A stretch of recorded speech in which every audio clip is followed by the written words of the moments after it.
जय हिंद साथियों। आज की इस ज्ञान गंगा क्लासेज में आपका हार्दिक स्वागत व अभिनंदन। आज अपन कक्षा 8 की हिंदी वर्कबुक जो 2024-25 में प्रखर नाम से चल रही है, उसके कार्यपत्रक 16 से 20 तक को हल करेंगे। इससे पहले हमने 1 से लगा के 15 तक के कार्यपत्रक हल कर लिए हैं और इसमें साथ में आकलन 2 को भी हल करेंगे। मैं आशा करता हूँ कि आपको ज़रूर समझ में आएंगे। तो आज ही शुरू करते हैं कार्यपत्रक नंबर 16। दिए गए वाक्यों के लिए एक शब्द लिखिए।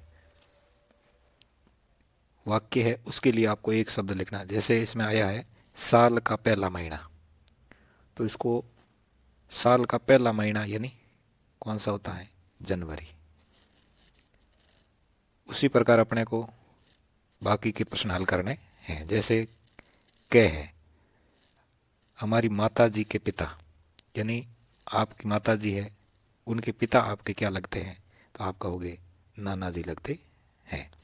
इसी तरह जहाँ नाटक किया जाता है, जहाँ नाटक किया जाता है तो वो क्या होता है? रंगमंच होता है। इसी तरह अगला प्रश्न पहले का तीसरा जो है वो देख रहे हैं। ग, जहाँ 4 रास्ते मिलते हैं तो वो होता है चौराहा। पहले का चौथा घ, बारिश के बाद आकाश में दिखने वाला 7 रंगों का समूह क्या कहलाएगा? 7 रंगों के समूह को कहते हैं इंद्रधनुष, जिसमें 7 रंग होते हैं।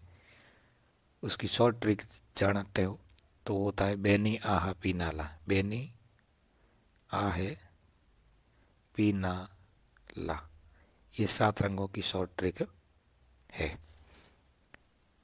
प्रश्न नंबर 2 की तरफ रुख करते हैं। प्रश्न नंबर 2 इस प्रकार है कि नीचे दिए गए अनेक शब्दों के लिए एक शब्द पर सही का निशान लगाना है। बहुत सारे शब्द दिए गए हैं, उनमें जो सही है उस पर सही का निशान लगाना है। छोटे भाई को कहते हैं, क्या छोटे भाई को अग्रज बोलोगे? क्या उसे अनुज बोलोगे? क्या बंधु बोलोगे? क्या भैया बोलोगे? तो छोटे भाई को कहते हैं अनुज,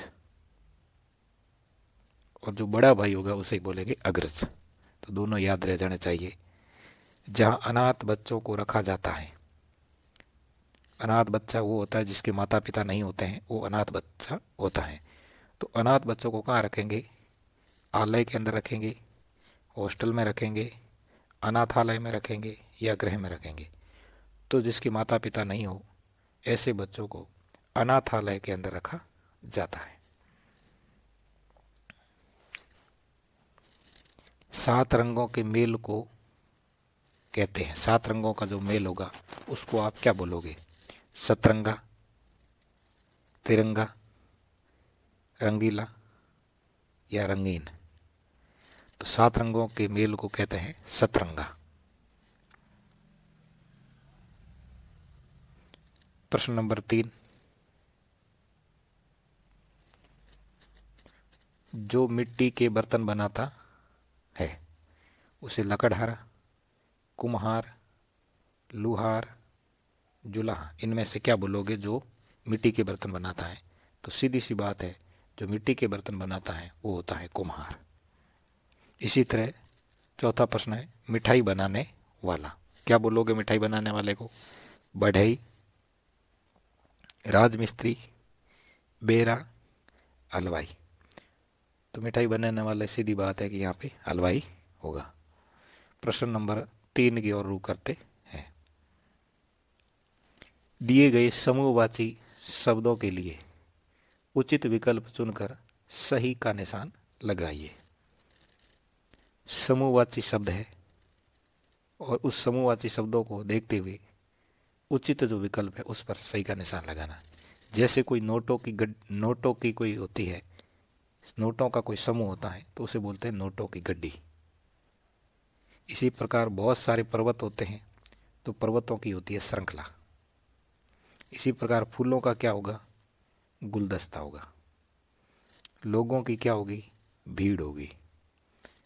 भेड़ बकरियों का क्या होता है? रेवड़ होता।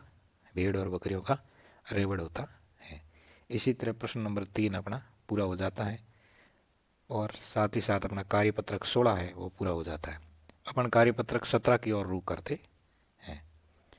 तो कार्यपत्रक 17 जो है उसमें अपने को व्यवहारिक व्याकरण को देखना है। लिंग शब्दों की पहचान और उपयोग कर पा रहे हैं या नहीं पा रहे हैं वो चीज अपने को देखनी है। प्रश्न नंबर 1, दिए गए शब्दों का लिंग के आधार पर मिलान कीजिए। जैसे मोर है तो मोर का मिलान करना है आपको मोरनी से। मोर का मिलान मोरनी से करना है। इसी प्रकार ऊंट जो है ऊंट का मिलान करना है ऊंटनी से। इसी प्रकार मुर्गा का मिलान करना है आपको मुर्गी से। छात्र का मिलान करना है छात्रा से। पति का मिलान करना है पत्नी से। बकरा का मिलान करना है बकरी से। और धोबी का मिलान करना है धोबिन से।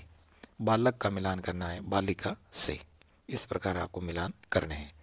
इसी प्रकार इधर देखोगे तो माता को पिता से मिलाएंगे, गायिका को गायक से मिलाएंगे, देवी को देव से मिलाएंगे, शेरनी को शेर से मिलाएंगे और बुढ़िया को बुढ़ा से मिलाएंगे, बेटी को बेटा से मिलाएंगे, कवयित्री को कवि से मिलाएंगे, महोदया को महोदय से मिलाएंगे। इस प्रकार अपने सभी प्रश्न हल हो जाते हैं। प्रश्न नंबर 2। प्रश्न नंबर 2 है कि निम्नलिखित शब्दों के लिंग बताने हैं आपको। जैसे सम्राट का लिंग क्या होगा? तो सम्राट का लिंग होता है पुल्लिंग। इसी प्रकार नानी का लिंग पूछा है तो स्त्रीलिंग होगा। कौवा का लिंग पूछा पुल्लिंग होगा। नदी का लिंग पूछा है स्त्रीलिंग होगा। आप कहोगे नदी का स्त्रीलिंग कैसे होता है? तो वाक्य बना के देख सकते हैं। नदी बह रही है और क्रिया जो इसमें आ रही है स्त्रीलिंग आ रही है, इसलिए नदी शब्द है वो स्त्रीलिंग है। कविता स्त्रीलिंग है। सोमवार पुल्लिंग है। आप सोचोगे सोमवार पुल्लिंग कैसे हुआ? तो कोई भी वाक्य बना दीजिए वार का। आज सोमवार था, तो था क्रिया है और क्रिया पुल्लिंग आ रही है, इसलिए सोमवार क्या है? पुल्लिंग है। हाथी पुल्लिंग है। हिमालय पुल्लिंग है। मोहिनी स्त्रीलिंग है। कोयल है वो स्त्रीलिंग है। इस प्रकार आप इसे हल कर सकते हो। प्रश्न नंबर 3 की ओर रुख करते हैं। अपना प्रश्न नंबर 3 है रेखांकित शब्दों के लिंग परिवर्तन कर रिक्त स्थान को पूरा करना है। वर और वधु लिंग परिवर्तन हो गया। वर और वधु को सब लोगों ने आशीर्वाद दिया। राधा की पुत्री और पुत्र दोनों ही गुणी हैं। गाय हमें दूध देती है और बैल खेतों में काम करते हैं। तो इस प्रकार अपना कार्यपत्रक नंबर जो 17 है वो पूरा हो जाता है और कार्यपत्रक नंबर 18 की ओर रुख करते हैं। ये इसमें गद्यांश और पद्यांश को पढ़कर प्रश्नों के उत्तर देने होते हैं। तो इसमें क्या है गद्यांश वो पढ़ लेते हैं। सुंदरवन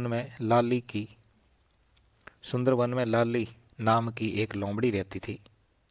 वह इतनी चालाक थी कि किसी को भी आसानी से मूर्ख बना देती थी। जंगल का ऐसा कोई जानवर नहीं था जो उनकी चालाकी का शिकार न बना हो। एक दिन जंगल के कुछ जानवर लाली की चालाकी की चर्चा कर रहे थे कि राजा शेर सिंह वहां से गुजरे। उनकी बातें सुनकर वे भी लाली की चालाकी जानने को उत्सुक हो उठे।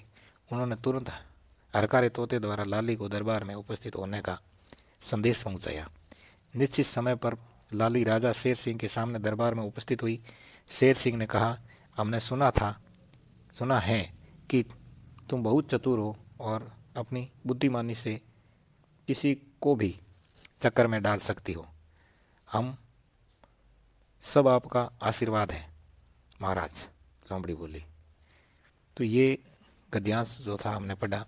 इसी गद्यांश को ध्यान में रखते हुए इन प्रश्नों के जवाब अपने को देने हैं। पहला प्रश्न आया है, कहानी को पढ़कर दिए गए प्रश्नों के सही विकल्प पर सही का निशान लगाइए। तो पहले का क्या देखते हैं, जानवर किसकी चतुराई की चर्चा कर रहे थे। तो जानवर जो थे वो लाली की चतुराई की चर्चा कर रहे थे। दूसरा प्रश्न है, शेरसिंह ने किसकी बात सुनी? तो शेरसिंह ने मनुष्यों की बात सुनी, जानवरों की बात सुनी या दोनों की बात सुनी? तो आपको याद होना चाहिए कि शेरसिंह ने सभी जानवरों की बात सुनी थी, सभी जानवरों की बात सुनी थी, सभी जानवरों की बात सुनी थी। प्रश्न नंबर 3, लाली लोमड़ी की चालाकी जानने को कौन उत्सुक हो उठा? लाली लोमड़ी जो थी उसकी चालाकी जानने के लिए उत्सुक जो हो उठे वो तोता था, चित्ताराम था या शेरसिंह था? तो शेरसिंह जो थे वो लाली लोमड़ी की चालाकी को जानने को बड़े ही उत्सुक थे। प्रश्न नंबर पहले का घ, राजा शेरसिंह का संदेशवाहक कौन था? तो उनका जो संदेशवाहक था कौवा था, कबूतर था या तोता था? तो उनका जो संदेशवाहक जो था वो तोता था। प्रश्न नंबर 2, किसने किससे कहा? किसने किससे कहा? हमने सुना है कि तुम बहुत चतुर हो। किसने कहा? शेरसिंह ने कहा। किससे कहा? लाली से कहा, लाली नाम की जो लोमड़ी थी उससे कहा। सब आपका आशीर्वाद है महाराज, किसने कहा? लाली ने कहा। किससे कहा? शेरसिंह से कहा। वाक्यों में विशेषण शब्द को रेखांकित करना है। रोहित क्रिकेट बहुत अच्छा खेलता है, तो इसमें जो अच्छा है ये विशेषण है। लोमड़ी चालाकी से काम लेती है, तो इसमें जो चालाकी है ये विशेषता है। बंदर नकलची होता है, इसमें नकलची विशेषता है। मैंने 2 मीटर कपड़ा खरीदा, इसमें 2 मीटर जो है ये विशेषता। इस प्रकार कार्यपत्रक नंबर 18 पूरा हो जाता है और कार्यपत्रक नंबर 19 की ओर रुख करते हैं। कार्यपत्रक 19, प्रश्न पूछने की समझ को बना पा रहे हो या नहीं पा रहे हो उसके आधारित उससे संबंधित प्रश्न आपको देखने को मिल रहे हैं। प्रश्न नंबर 1 देखते हैं कि दिए गए वाक्यों में उचित विकल्प लिखकर प्रश्न बनाइए। उचित विकल्प लिख करके प्रश्न बनाने हैं। जैसे एक प्रश्न यहाँ बनाया हुआ है कि वह खाली जगह जा रहा है, तो वह कहाँ जा रहा है? तो यहाँ पर कहाँ है वो यहाँ लिखा जाएगा। इसी प्रकार वह कहाँ जा रहा है। और इसी तरह प्रश्न बनाने हैं। पहला प्रश्न क, तुम कल आगरा जा रहे हो, क्या होगा या कहाँ? तो इसमें क्या तुम कल आगरा जा रहे हो, तो इसमें क्या है वो होगा, क्या इसमें सही होगा। दूसरा प्रश्न, तुम यहाँ रुक रहे हो, तो इसमें क्यों क्यों रुक रहे हो, इसमें क्यों होगा। तीसरा, आपका घर जयपुर में है, तो कहाँ होगा नहीं होगा, क्या होगा। क्या आपका घर जयपुर में है, तुम्हारा घर खाली जगह है, तो तुम्हारा घर कहाँ है, ऐसे प्रश्न पूछेंगे। तुम स्कूल कब जाओगे, यानी प्रश्न बनाने हैं, आपको उत्तर नहीं लिखने हैं।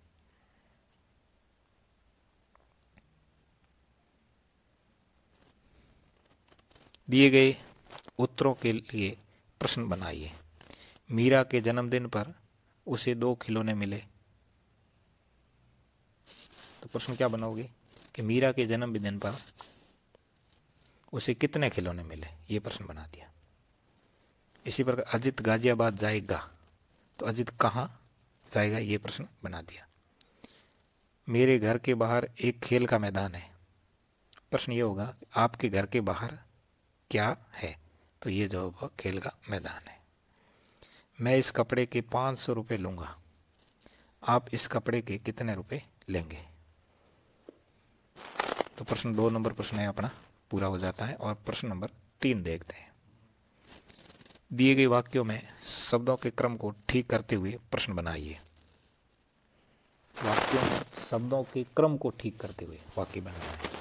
जैसे यहाँ लिख दिया कहाँ हो जा तुम रहे, तो ये शब्दों का क्रम उल्टा सीधा है, तो इस शब्दों को सीधा करते हुए आप वाक्य बनाओगे।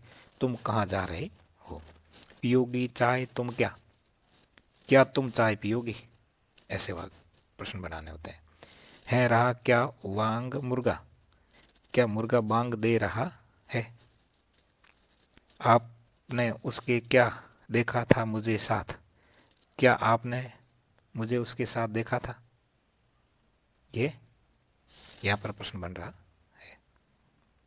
इसके साथ अपना कार्यपत्रक नंबर 19 पूरा हो जाता है और कार्यपत्रक नंबर 20 की ओर रुख करते हैं। कार्यपत्रक 20 ये आपको गद्यांश को पढ़ करके प्रश्नों के उत्तर देने हैं। तो गद्यांश को देख लेते हैं। दी गई कहानी को पढ़कर प्रश्नों के उत्तर दीजिए। कहानी है, इसको पढ़ना है और अपने को बाद में इसके उत्तर देने हैं। हमारी ट्रेन सुबह 7 बजे मुंबई के छत्रपति शिवाजी टर्मिनल पहुंच गई। स्टेशन के बाहर बोर्ड पर लिखा था आमची मुंबई। पूछने पर पता चला आमची शब्द जो है वो मराठी भाषा का है, जिसका अर्थ होता है हमारी। आमची का अर्थ यहाँ पर क्या बताया है, हमारी। नए शहर में गाइड कर लेना समझदारी होती है। मुंबई के शहर का श्री गणेश हमने श्री सिद्धि विनायक दर्शन के साथ किया। गाइड ने बताया कि मुंबई महानगर का नामकरण मुंबा देवी के नाम पर किया गया है। मुंबई महानगर अरब सागर के किनारे पर है। यहाँ पर स्वादिष्ट भोजन भेलपुरी और बड़ा पाव है। मुंबई शहर के पास ही एलाफेंटा की गुफा, समुद्र के किनारे प्रसिद्ध ताज होटल है। मुंबई को बॉलीवुड उपनाम से भी जाना जाता है। मुंबई महाराष्ट्र राज्य की राजधानी है। तो इस प्रकार ये कहानी है। अब अपने को प्रश्नों के जवाब देने हैं कि छत्रपति शिवाजी टर्मिनल के बाहर बोर्ड पर लिखा था आमची मुंबई। तो इसका मतलब क्या हुआ, आमची मुंबई का मतलब हुआ है हमारी मुंबई, हमारी मुंबई। मुंबई शहर का नाम मुंबई शहर का नाम किस देवी के नाम पर पड़ा है, तो मुंबा देवी के नाम पर पड़ा है। महाराष्ट्र की सीमा से कौन कौन से राज्य जुड़े हुए हैं, भारत के राजनीतिक मानचित्र में देखें। आपको भारत के राजनीतिक मानचित्र में देखना पड़ेगा कि महाराष्ट्र की सीमा से कौन कौन से राज्य जुड़े हुए हैं। तो महाराष्ट्र की सीमा से 6 राज्य जुड़े हुए हैं। पहला है गुजरात, दूसरा है मध्य प्रदेश, तीसरा है छत्तीसगढ़, चौथा है आंध्र प्रदेश, पांचवा है कर्नाटक, छठा है तेलंगाना। प्रश्न नंबर 4, मुंबई भारतीय चलचित्र का जन्म स्थान है। चलचित्र का मतलब यहाँ पे हुआ फिल्म इंडस्ट्रीज का जन्म स्थान है। इसे किस उपनाम से जाना जाता है, तो इसे मुंबई को बॉलीवुड उपनाम से भी जाना जाता है। मुंबई के लोग खाने में क्या पसंद करते हैं, तो मुंबई के लोग आमतौर पर भेलपुरी खाते हैं, बड़ा पाव पसंद करते हैं। मुंबई में श्री गणेश चतुर्थी का त्यौहार बड़े ही हर्षोल्लास के साथ मनाया जाता है। उसी प्रकार आपके गांव व शहर में कौन कौन से त्यौहार मनाए जाते हैं, तो आपके त्यौहार गांव के अंदर होली है, दीपावली है, रक्षाबंधन है, महाशिवरात्रि है, कृष्ण जन्माष्टमी है, नवरात्र है, ये सभी मनाते हैं। तो कार्यपत्र हमने 16 से 20 तक पढ़ लिया है। इसी के साथ इससे जुड़ा हुआ है एक भाग अपना आंकलन नंबर 2। तो आंकलन 2 की तरफ अपन रुख करते हैं। जागना शब्द का विलोम है। जागना शब्द का विलोम है सोना। समान शब्द का अर्थ है बराबर। समान शब्द का अर्थ क्या है, बराबर। नीचे लिखे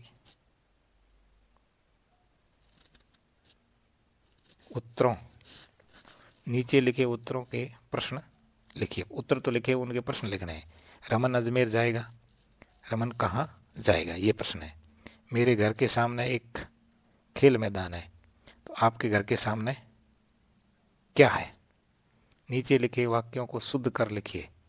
शुद्ध करके वाक्यों को लिखना है। शोर की सुनकर टूट नींद राजा गई, यानी शोर सुनकर राजा की नींद टूट गई। था संदेश वहा राजा कौन का, यानी राजा का संदेश वाहक है वो कौन था। नीचे लिखे वाक्यों के उचित विकल्प चुनकर लिखिए। स्कूल में, मैं स्कूल कब जाऊंगा। आपका ऑफिस बीकानेर में है, क्या आपका ऑफिस बीकानेर में है, ये उसका उत्तर होगा। प्रश्न नंबर 6, लिंग बदलकर शब्दों को पुनः लिखना है। धोबी, धोबी का लिंग बदलेंगे तो धोबिन होगा। बकरा का लिंग बदलेंगे तो बकरी होगा। नीचे लिखे वाक्यों के लिए एक शब्द लिखना है। 3 रंग का क्या होता है, तिरंगा होता है। जो कम खर्च करता है वो मितव्ययी होता है। आपके शहर गांव में मनाए जाने वाले किन्हीं 4 त्योहारों के नाम लिखने हैं। जैसे होली मनाई जाती है, रक्षाबंधन मनाया जाता है, दीपावली मनाई जाती है और गणेश चतुर्थी मनाई जाती है। इस प्रकार बहुत सारे त्यौहार हैं, इसमें 4 ही लिखने हैं आपको जो अपने यहाँ मनाए जाते हैं। इसी के साथ आज का कार्यपत्रक जो 16 से 20 तक हैं वो पूरे होते हैं। अगर मेरे द्वारा मेरी मेहनत अच्छी लगे आपको तो लाइक, कमेंट और सब्सक्राइब ज़रूर करें, ताकि इसी तरह नई नई वीडियो आपके सामने आते रहेंगे।